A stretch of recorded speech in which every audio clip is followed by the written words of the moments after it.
Hey, morning everybody. Welcome back to Jan's Beautiful Gallery here in Summerland, British Columbia.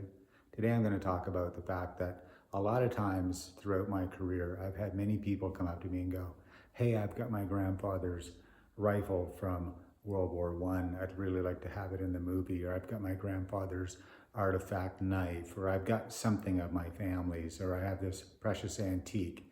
And every time I say the same thing to the person, although we'll give you a deposit check for the entire value of what that item is worth, we can give you no deposit check on what the emotional value of that is. So I rarely, as a matter of fact, never take anything that's a family heirloom to a set.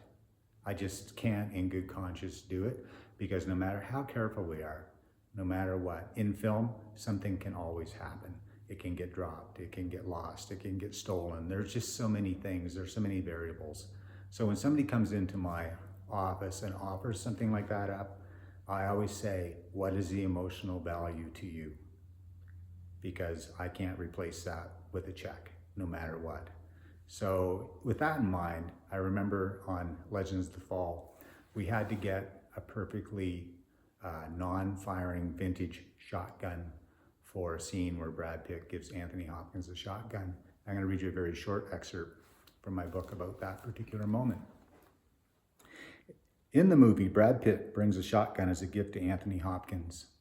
Jimmy tasked me with finding a high-end vintage 1920 shotgun in new condition. I also had Huey gun cases in the USA build a beautiful reproduction vintage leather case for it. Vintage Purdy shotguns were out of our price range. These are the top shotguns in the world and coveted by collectors. So I found a shotgun collector south of Calgary who had a 1920s era Stevens double-barrel shotgun that had never been fired. When I went to his house to see it, he talked about how excited he was to have it in the movie. Before he pulled it out of the case, he put on white gloves. I stopped him and said, I can't rent your shotgun. When he asked why, I said, it's in a movie. Nobody will be wearing white gloves handling it, and I cannot guarantee it will come back to you in the condition it leaves your home.